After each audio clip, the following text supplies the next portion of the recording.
जय माता दी। दोस्तों, आप सभी को शारदीय नवरात्रि की ढेर सारी शुभकामनाएं। माँ भगवती दुर्गा की कृपा आप और आपके समस्त परिवार पर सदैव ही बनी रहे। आप सभी की सभी मनोकामनाएं पूर्ण हो। दोस्तों, आज की वीडियो में हम नवरात्रि की सरल पूजा विधि के बारे में जानने वाले हैं, तो आप वीडियो को लास्ट तक देखना। तो चलिए वीडियो शुरू कर लेते हैं और जानते हैं। तो सबसे पहले तो हमें जिस जगह पर पूजा करनी है उस जगह को अच्छे से साफ सुथरा करके एक चौकी वहां पर लगा लेंगे। चौकी के ऊपर लाल रंग का हम वस्त्र बिछा लेंगे। चौकी हमें घर के उत्तर या पूर्व दिशा में है वो लगानी होती है। उसके बाद में हम अक्षत का आसन दे करके माता रानी की जो भी फोटो या मूर्ति आपके पास है उनको हम यहाँ पर विराजमान कर लेंगे। अगर आपके पास पिछले साल की है तो वह आप कर सकते हैं, या फिर नई फोटो या मूर्ति भी आप लेकर के आ सकते हैं। साथ में ही हम भगवान गणेश जी को भी यहाँ पर विराजित करेंगे, क्योंकि भगवान गणेश के बिना तो हमारी पूजा है वो अधूरी होती है। तो हम भगवान गणेश को भी यहाँ पर विराजित कर लेंगे। इसके बाद में हम यहाँ पर जवारे बोएंगे। तो इस तरह से मैंने मिट्टी का पात्र लिया है।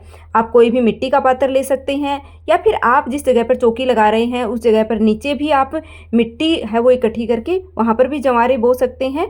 तो साफ़ सुथरी जगह है कि आपको मिट्टी लेनी है।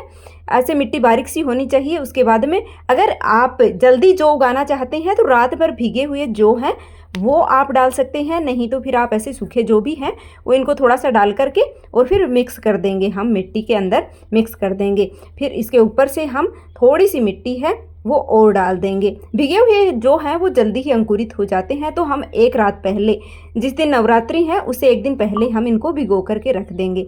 फिर थोड़ा सा इनको है वो मिट्टी से और ढक देंगे।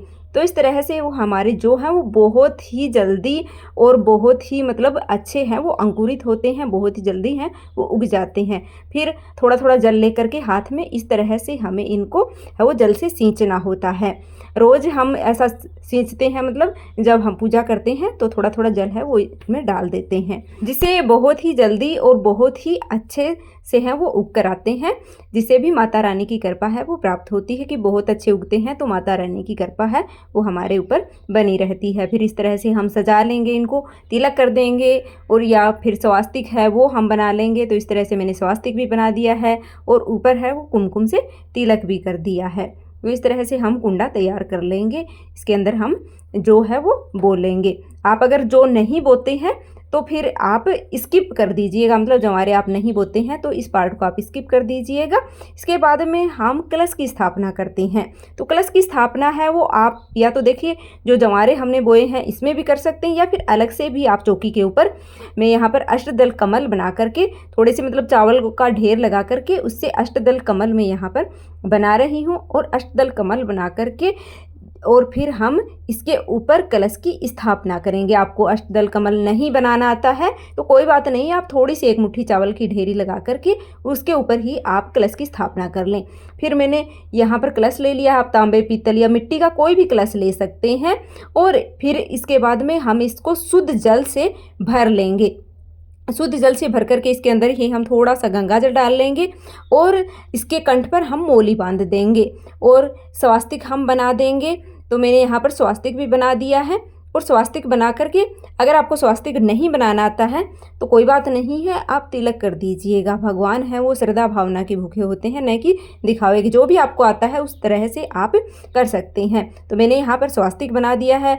कलश के अंदर डालने के लिए मैंने सिक्का, सुपारी, लौंग, इलायची, हल्दी की गांठ ली है, अक्षत लिए हैं, पुष्प लिए हैं। इस तरह से 5 चीज़ें हैं वो करके आप है वो कलश के अंदर डाल दीजिएगा। फिर हम पंच पल्लव लेंगे। आप आम के, अशोक के कोई भी 5 पत्ते हैं वो ले सकते हैं। मैंने डंडी समेत मतलब ली है कि यह जल्दी से ख़राब नहीं हो।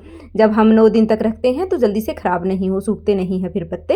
एक कटोरी भर करके हमने यहाँ पर अक्षत रख दिया है और नारियल के ऊपर चुनरी लपेट करके, और मैंने यहाँ पर नारियल रख दिया है। चुनरी नहीं है तो आप कलावा भी लपेट करके और रख सकते हैं। तो यह मैंने कलश की स्थापना कर ली है। फिर हम कलश से हम भाव रूप से है वो सभी को स्नान कराएंगे, मतलब माता रानी को, भगवान गणेश को, सभी को हम भाव रूप में स्नान कराएंगे। और फिर हम थोड़े से अक्षत का आसन दे करके और दीप प्रज्वलित करेंगे। दीपक जो होता है वह हमारी पूजा का साक्षी होता है। तो सबसे पहले मैंने यहाँ पर शुद्ध देसी घी का है वो दीप प्रज्वलित कर लिया है। और फिर हाथ जोड़ करके हम पूजा के लिए संकल्प करेंगे कि हे माता रानी, मैं आज से आपकी पूजा कर रही हूँ। जितने दिन की भी आप व्रत कर रहे हैं, आप मतलब शुरू का और लास्ट का नवरात्रि कर रहे हैं या पूरे नवरात्रि कर रहे हैं, किस तरह से आप कर रहे हैं उसका व्रत का आपको संकल्प लेना है। और उसके बाद कि माता रानी आप मेरी पूजा को स्वीकार करें, भूल चूक हो जाए तो मुझे क्षमा करें। इस तरह से संकल्प करने के बाद में हम सभी को वस्त्र के रूप में कलावा समर्पित कर देंगे।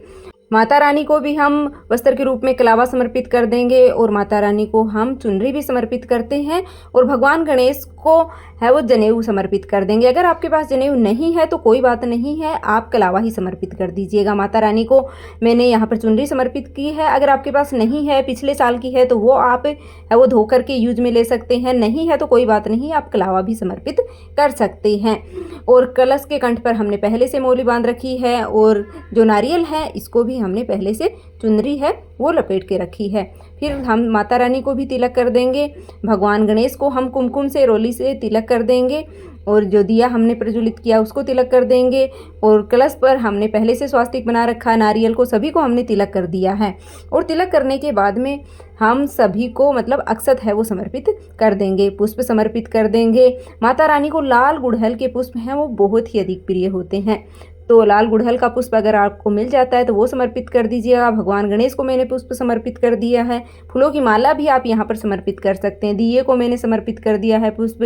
कलश जो हमने स्थापित किया है यहाँ पर कलश को भी समर्पित कर दिया है। इसके साथ ही देखिए हम माता रानी को है वो सुहाग सामग्री अर्पित करते हैं। जो भी आपको सुहाग सामग्री मिलती है आपके पास है, मतलब 7, 5 या फिर 16 सुहाग की जो सामग्री होती है वह हम माता रानी को सुहाग की सामग्री अर्पित करते हैं। पूरे 9 दिनों में आप किसी भी दिन यह सुहाग की सामग्री है वो अर्पित कर सकते हैं। पहले दिन या लास्ट के दिन, अष्टमी के दिन, किसी भी दिन आप सुहाग सामग्री 5, 7, 2 जितनी भी आपके पास हैं वो आपको ज़रूर से समर्पित करनी चाहिए। इसके साथ ही हम भोग समर्पित करते हैं। तो भोग में देखिए बतासे का भोग है वो माता रानी को बहुत ही अधिक प्रिय होता है, तो मैं यहाँ पर बतासे का भोग है वो माता रानी को समर्पित कर रही हूँ। आप मिश्री का भोग भी माता रानी को समर्पित कर सकते हैं और आप ड्राई फ्रूट का, फलों का भोग भी आप माता रानी को समर्पित कर सकते हैं। साथ ही देखिए हर दिन का अलग अलग भोग भी हर माता के लिए होता है, उस तरह से भी आप समर्पित कर सकते हैं। पान का बीड़ा आप माता को समर्पित कर सकते हैं अगर आपको मिल जाता है। नहीं मिलता है तो इस तरह से बतासे पर लौंग, इलायची और सुपारी रख करके वो आप माता रानी को है वो समर्पित कर सकते हैं। तो मैंने बतासे पर लौंग, इलायची रख करके समर्पित कर दी है, क्योंकि यहाँ पर पान मुझे नहीं मिला था अभी, तो मैं ऐसे ही समर्पित कर रही हूँ। आपको मिल जाता है तो आपको अवश्य रूप से ही समर्पित करना चाहिए। मिश्री का भोग भी आप यहाँ पर समर्पित कर सकते हैं। साथ ही हम ड्राई फ्रूट का भोग भी है, पंचमेवे का भोग आप यहाँ पर समर्पित कर सकते हैं। अगर नहीं है तो कोई बात नहीं, आप बतासे का, मिश्री का भोग भी आप समर्पित कर सकते हैं। साथ भोग के बाद में हम जल का लोटा हम यहाँ पर समर्पित करेंगे, साथ में ही हाथ में फूल लेकर के। और आप यहाँ पर जो भी कथा या पाठ आप करना चाहते हैं, दुर्गा सप्तशती का या फिर कथा सुनना चाहते हैं, तो हाथ में पुष्प अक्षत लेकर के और इस समय आप सुन सकते हैं। या फिर आप माँ दुर्गा के कोई भी मंत्रों का जप है वो कर सकते हैं। फिर हम माता रानी को यह पुष्प जो हाथ में हमने लिया है वो समर्पित कर देंगे। और हमें छोटा सा हवन करना होता है इसके बाद में। तो गाय के गोबर के उपला है वो लेकर के इस तरह से मैंने मिट्टी का पात्र लिया है। आप जो भी मतलब हवन का पात्र लेते हैं उसके अंदर गाय के गोबर का उपला जो होता है वो मैंने यहाँ पर प्रज्वलित कर लिया है। कपूर जला करके उससे मैंने यहाँ पर प्रज्वलित किया है। छोटा सा हवन हमें अवश्य रूप से करना चाहिए। अग्यारी जिसको बोलते हैं हवन है वो आपको अवश्य रूप से ही करना चाहिए। अगर गाय के गोबर के उपले नहीं है आपके पास तो कोई बात नहीं, आप जो भी भोग आपने चढ़ाया है वह कपूर जला करके भी उससे पर भी समर्पित कर सकते हैं। जो भी हम भोग मतलब अग्नि में समर्पित करते हैं वो सीधा देवी देवताओं को मिलता है, ऐसा माना जाता है। तो हमें नवरात्रि में छोटा सा हवन रोज़ अवश्य करना चाहिए। अगर आपको रोज़ समय नहीं मिल पाता है इस तरह से करने का तो आपको अष्टमी नवमी के दिन तो अवश्य करना चाहिए। थोड़ा सा हम घी डाल देंगे इसके अंदर तो अग्नि अच्छे से प्रज्वलित हो जाएगी। फिर जो भी हमने यहाँ पर भोग प्रसाद चढ़ाया है सभी हम थोड़ा थोड़ा करके और अग्नि में प्रज्वलित करेंगे। साथ में ही देखिए लौंग का जोड़ा हमें अवश्य रूप से है वो चढ़ाना होता है माता को। सभी घर के सदस्यों के नाम का, सभी के नाम का है वो लौंग का जोड़ा एक एक करके हमें अवश्य रूप से, पान का बीड़ा भी हम, अगर पान का बीड़ा आपने चढ़ाया है यहाँ पर तो वो भी इसी में अग्नि में ही हम है वो समर्पित कर देंगे। या फिर बतासे का भोग, जो भी ड्राई फ्रूट का जो भी भोग आपने यहाँ पर लगाया है वो सभी भोग भी हम अग्नि में ही समर्पित करेंगे। ऐसा माना जाता है कि यह देवी देवताओं को सीधा मिल जाता है। उसके बाद में हम हाथ में थोड़ा सा जल लेकर के और चौकी के ऊपर से 2 बार वार देंगे।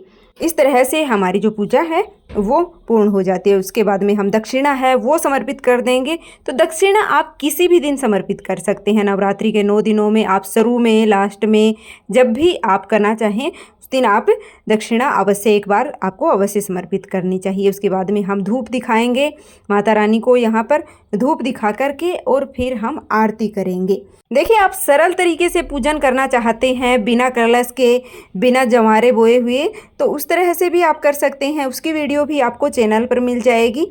तो आप सरल तरीके से भी नवरात्रि का पूजन है वो कर सकते हैं। तो अगर आप अलग से मतलब दिया जला कर के पूजन करना चाहते हैं, अखंड ज्योत आपने जलाई है तो आपको अखंड ज्योत को तो हिलाना नहीं है बिल्कुल भी। अगर आपने दिया जलाया है तो आप उसको लेकर के भी पूजन मतलब आरती कर सकते हैं, या फिर आप कपूर से भी आरती कर सकते हैं। अखंड दिया आपने जलाया है तो उसको आपको हिलाना नहीं है, आप अलग से दिया जला लीजिएगा, उससे फिर आप आरती कर लीजिएगा। तो बहुत ही प्रेम पूर्वक भगवान गणेश माता की आरती हमें करनी है। फिर हाथ जोड़ करके हमें क्षमा प्रार्थना करनी है। अगर हमसे कोई भूल चूक हुई है तो उसके लिए क्षमा प्रार्थना कर लेंगे और हमारी जो भी मनोकामना है उसको पूर्ण करने के लिए हम माता से प्रार्थना करेंगे। फिर हाथ में थोड़ा सा जल लेकर के जवारों में भी हम जल छिड़क देंगे और हमारी पूजा इस तरह से पूर्ण हो जाती है। देखिए पहले दिन हमें चौकी की स्थापना करनी होती है, मतलब घट स्थापना करनी होती है, चौकी लगानी होती है। उसके बाद में रोज़ सरल तरीके से पूजन करना होता है। फिर हमें जो प्रसाद यहाँ पर चढ़ाया है वह हम सभी घर के सदस्यों को बांट देंगे। जल का लोटा जो है उसको सूर्य देवता को अर्घ दे देंगे। तो इस तरह से हमारी पूजा है वो पूर्ण होती है। तो उम्मीद है वीडियो पसंद आई होगी। वीडियो को लाइक कर दीजिएगा, कमेंट बॉक्स में जय माता दी लिख दीजिएगा।